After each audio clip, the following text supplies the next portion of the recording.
Well, he's waiting in the wings, right? I mean, he's waiting on his chance to get in. He's next. He's next in the shoot. Yesterday, could it be Michelle Obama? We don't know if she wants it. Her kids might be saying, Mom, we can't do this again. Let us live a normal life.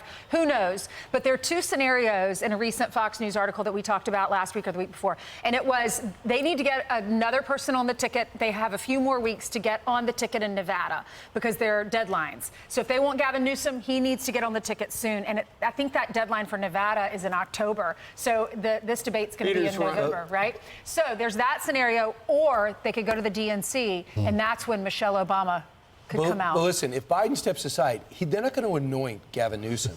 In comes the governor of Colorado. In comes the governor of Pennsylvania. In comes the governor of Illinois.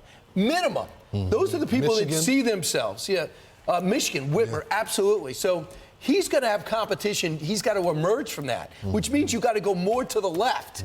So he's going to want that gender-affirming care bill back because he can't think general. No one's going to get behind Gavin Newsom on the Democratic Party. They're going to fight it out. See, I think Gavin Newsom, to your point, is looking to a general election. Already. He's not looking toward the primary. Ainsley, you were talking about Michelle Obama. Her name actually came up last night in a conversation with Ted Cruz and Sean Hannity. It's a great soundbite. We thought we'd play it for you on this Tuesday morning. Watch this. I think the odds are very significant that next summer at the Democrat National Convention, that the Democrat Party will jettison Joe Biden, will throw him off the ticket, and they will parachute in instead Michelle Obama to be their candidate. I think they're going to look to Michelle Obama as the savior to come in. And I think if that happens, that would be very, very dangerous. And every time I see a Democrat or one of their puppets in the press beginning to point out the problems with Joe Biden, every time that happens, the chances of that go up and up and up. The only problem is she's really never had a mayoral job, never had a governor job, never was a councilwoman. She just doesn't want it. She just doesn't want it. If you read a book in Chosen, she talks about not liking it. I used to be a Democrat guy. I remember the times where her and the Obama political arm would be in these heated fights. She never liked the public. She's the most popular person in politics right now. If you look at the polling and ticket sales and all that. Because she doesn't have to make a decision. Because she doesn't have to make a decision. And she doesn't want, she hasn't. But she's making millions right now to speak, right? Millions. Yeah. She made a lot of money over the weekend. But if she said, you know what, I'm going to do it. I'm just going to go crazy. I'm going to do it. She would win.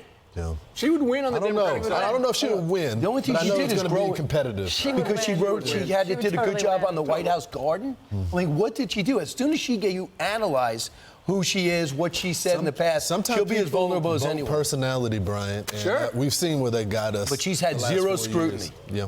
Well, and you see how the reaction, when she walks in a room, I mean, people are crying. Yep. Women are crying. They love her. Brian just can't believe it. It's true, Brian. Listen, I see Bill Clinton's charisma. I see lack of Hillary Clinton. I see Barack Obama's charisma. I see Michelle Obama as an idea because she hasn't produced anything. I haven't seen that speech in Berlin in front of 50,000 people that Obama did or what he did in after winning. All I see is Michelle is the idea of people like her as a first lady. Well, she's not running yet. Yeah. This is true. All right. Maybe we'll save this conversation for next summer. Exactly. When the DNC rolls around. Exactly. We'll circle back. Yeah.